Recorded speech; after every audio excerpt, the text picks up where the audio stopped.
sampai pada hari ini bisa men-sharekan kepada para remaja yang ada di sini? Terima kasih. Mungkin sampai saya sebagai seberada saya, ini saya lihat ada beberapa aspek yang saya tidak cerita. Keluarga ini saya akan bahas di beberapa ide. Pertama, seperti tadi yang Pak Ivan bilang, kalau saya ada kacau gitu ya, itu pertama aspek yang penting itu medis. Karena kenapa? Kalau dalam kondisi saya mau medicine apa seperti saya juga lupa tuh detailnya apa itu ya. Tapi kalau saya nggak minum obat yang medis ya, itu orang yang dikonseling kalau dalam kondisi brainnya kacau, orang kalau lagi nggak bisa konsentrasi, semuanya kacau, dia perlu medis. Jadi jangan ambil sama medis itu anugerah dulu. Kedua yang penting adalah tadi dibahas juga adalah persekutuan orang kudus dalam tubuh Kristus ya, tubuh Kristus dalam keluarga juga.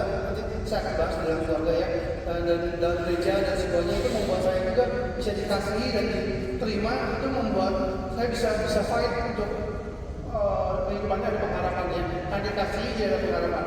Dan yang penting ini sekali adalah kita sebagai orang percaya itu penting firman Tuhan. Firman Tuhan, Taurat Tuhan sempurna menjagakan jiwa ya. Peraturan Tuhan itu teguh, memberikan hikmat kepada yang berpengalaman ya. Kita Tuhan itu suci dan sebagainya ya.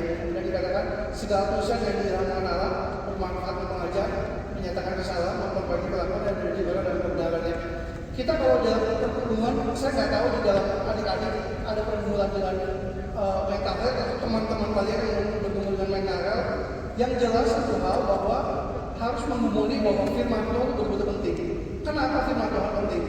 Pertama, kalau firman Tuhan pentingnya, kalau kita tanpa firman Tuhan, kita mengadakan menghandle kekuatan, bersandar pada pengalaman kita sendiri, kekuatan kita sendiri, kita akan tersesat. Misalnya gini ya, firman Tuhan itu seperti kompas dan map di dalam hidup kita. Kita menjadi tahu harus kemana. Kita tahu kita dilahirkan dari orang tua kita dari ada juga kita tahu Tuhan menciptakan langit dan bumi, menciptakan ada dan Hawa dan sebagainya. Kita tahu dunia itu akan berakhir kemana gitu ya. Dan kita juga tahu bahwa janji Tuhan baik ya, semua sesuatu mendatangkan kebaikan dari orang yang mengasihi Dia. Kemudian kita tahu juga banyak hal firman Tuhan itu membuat kita itu mempunyai pengharapan. Jadi firman Tuhan betul-betul harus digumuli, direnungkan. Kayak Mahfud bilang kan, diberkatilah orang yang kesukaannya Taurat Tuhan dan yang menemukan Taurat siang dan malam.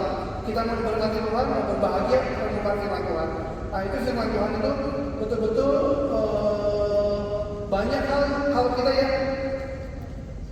kita kalau mengalami pergumulan mental seperti ini, tujuan hidup kita itu bukan untuk sembuh pertama, tapi untuk dibentuk serupa dengan Kristus. Itu firman Tuhan ajarkan kita seperti itu. Nah, bahkan kalau kita bilang tanpa firman Tuhan, orang cuma dari kacamata dunia, inspirasi mereka apa sih? Misalnya, itu si Jones tuh dapat Nobel karena schizofrenia tapi bisa dapat Nobel ya. Inspirasi mereka seperti itu. Tapi kalau kita tidak membaca firman Tuhan, kita inspirasi kita ke Kristus.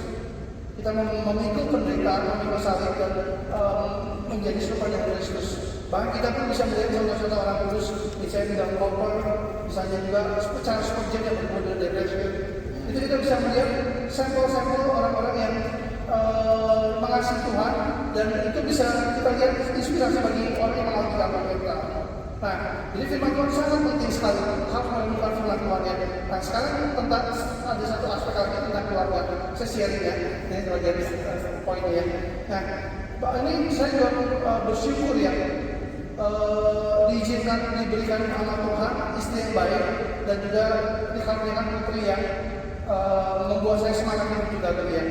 Karena saya tahu saya hidup ini bukan untuk saya sendiri, ada keluarga saya, dan ketika saya melayani Tuhan, saya pikir keluarga saya pun mesti dilayani ya.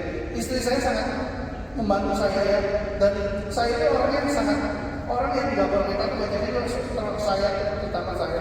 Mungkin orang-orang dalam gitu ya. Saya itu Messi gitu ya, menikah dengan dokter yang bisa bayangkan ya. Jadi saya betul-betul ada gesekan yang berat gitu. Jadi dokter kan sangat steril. Saya sangat Messi gitu ya. Itu gimana bisa klop bareng gitu ya. Nah itu juga istri saya seperti sedikit tekan terhadap semua susun rapi. Kalau nggak rapi itu nggak bisa kerja gitu. Karena kenapa? Gampang semuanya di sini saya apa semua di rapi, saya lupa semua gitu. Nah itu kelemahan saya begitu ya. Tapi saya bersyukur ya, istri saya dengan pendidikan dia dengan apa?